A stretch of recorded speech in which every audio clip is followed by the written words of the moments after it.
Hello everyone, how you all doing today? I hope you all are staying safe and enjoying your first semester at the Unsinkable, Albany State University. My name is Jasmine Browner and today I'll be sharing my presentation of study abroad into the motherland.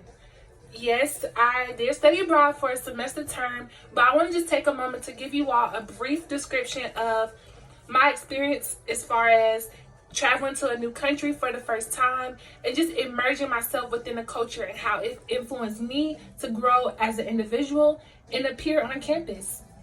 So let's get right into it. Again, my name is Jasmine Browner and I was a business management major. I graduated during the summer semester that just passed. So after I returned from my program, I had a semester left of classes and I completed it and graduated. So, as I mentioned before, I was afforded the opportunity to study abroad for a semester term in Cape Town, South Africa, which is the most southern country in the continent. So, while traveling abroad, a lot of times we get discouraged because we're experiencing a new environment and a new place where we're forced to grow and learn. So, for me, I didn't take as much initiative as I should have as far as researching the country. However, there were some things that I knew before landing in Cape Town. So I knew about the apartheid and I knew about Nelson Mandela. I also knew more of the geographical location. I knew that we were on the coast and close to Madagascar, hence one of my favorite countries, Madagascar. But as I started to travel more and explore inside the country, I realized I wanted to know more history of the country.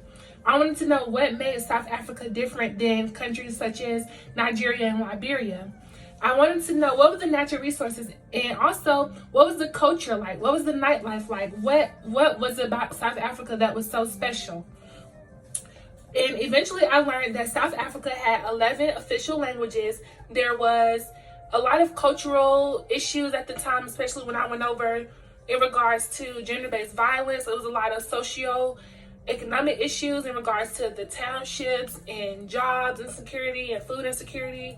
And so we really got to immerse in that within our courses, which I'll talk about later in the PowerPoint. So moving right along, just briefly, for those who are interested in studying abroad, I know that money is the main thing that pop up in our mind when considering if we can go or not. And for me, that was my concern as well, because I was a student who received FAFSA. I received the Pell Grant as well as the Hope Scholarship. So for me, I was very nervous to start getting into the prices of the trip. However, I soon realized that my program, CIEE, actually gave scholarships to travel. So I was awarded an opportunity to take part in the Travel Grant Scholarship, which covered my flight in its entirety. And with that, I was also able to set up GoFundMes and use my resources in the study abroad office, which we can ask questions at the end about that if you have any additional questions regarding how to fund your trip. Moving right along. So as I mentioned before, the trip was study abroad, even though a lot of people was like, you're living your best life. I'm like, yeah, I'm still a student studying though. So just something to keep in mind when you are researching on the courses that you need. I would definitely recommend making sure that you meet with your advisor and the registrar to ensure that the classes that you're taking will actually count towards your courses, because the end goal of school is to graduate, right? So you want to make sure that you're not just going over there and having too much fun and not focusing on the books. So with that being said, I was able to really, and I cannot stress this enough, when I say the classes are basically like doorways into new worlds, into new aspects of what make you who you are. It's even some things that you didn't know about yourself, you were able to learn within these classes that we're getting credit for. So for me, my classes were development, poverty, and human rights, intercultural communication, service learning, as well as international management. The unique thing about each of these courses is that they all offer excursions, which are basically field trips. So when I talked about diving into the culture, we have to realize that as Americans, we come with the preconception of what we believe Africa to be based on the media. We believe that Africa is extreme impoverished, a lot of homelessness, joblessness, just all the negative images that you think of when you think of Africa. In every single one of my classes, we are challenged on everything that we believe, just based on the idea that you're here in Africa versus what the media is showing you. You tell me, is anything that you see similar? You know, so that's something that we was able to question within those classes. And for me, having a personal opportunity to work in a children's hospital in Africa, I not only got to meet international students from Spain, Portugal, Switzerland, Germany, just everywhere across the world. I was able to interact with those members within the community, those families that traveled miles just to get to that hospital because their services are free. Children who suffered 80-degree burns in situations where they were living impoverished, and interacting with those families and reading to them and just offering them a smile. In that moment, I realized that we're all human, needing that connection of love. And that's something that I definitely wanted to make sure I brought back with me to the States.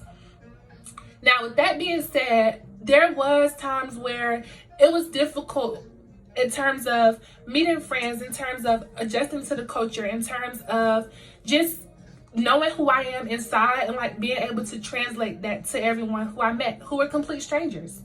So for me, making friends was something that was a little difficult, just simply because I was the only one from the deep South.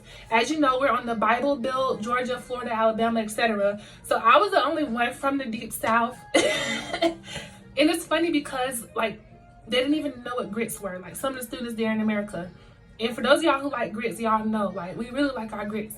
So anyways, like, small things like that, I realized started to make a difference in the class, both negative and positive, in terms of I was able to get to witness perspectives of individuals who weren't Black in America coming to Africa for the first time. Many of the students were African natives or Caucasian.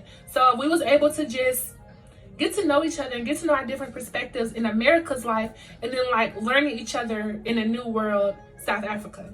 So as I mentioned before, the culture shock was the main thing that really hit home for me, and I'll go back in more detail if you all have any questions at the end. But the main thing for me adjusting the culture was, like I said before, having a preconceived notions of what Africa is.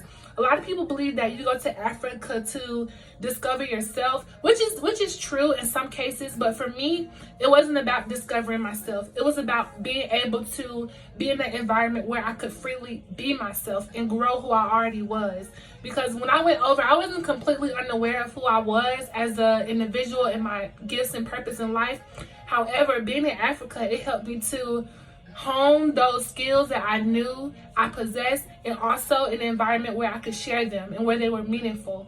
So for me, that was the biggest thing, and just understanding that I'm still Black from America. So even when I don't want to admit it, I have privilege going to Africa simply because I'm an American first.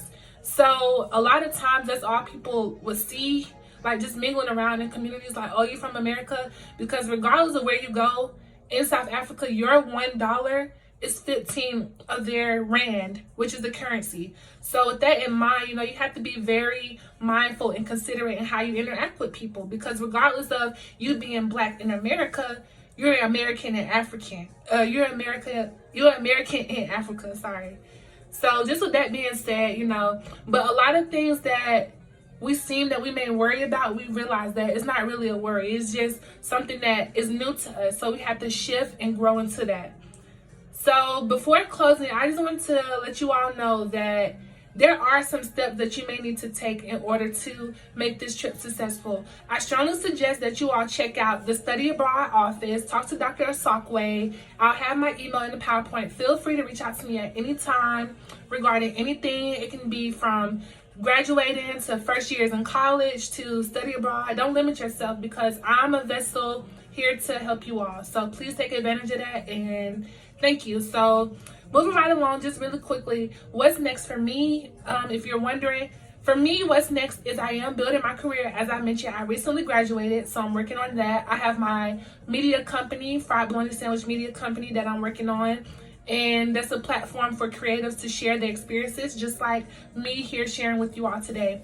And just continuing to reflect and look back on my experience is something that I do daily, because one thing I can say is that my life will forever be changed. Those 3 months have done 22 years a tremendous shift, and I wouldn't change it for nothing. So thank you all. Enjoy your day, and please send questions if you have questions. Thank you.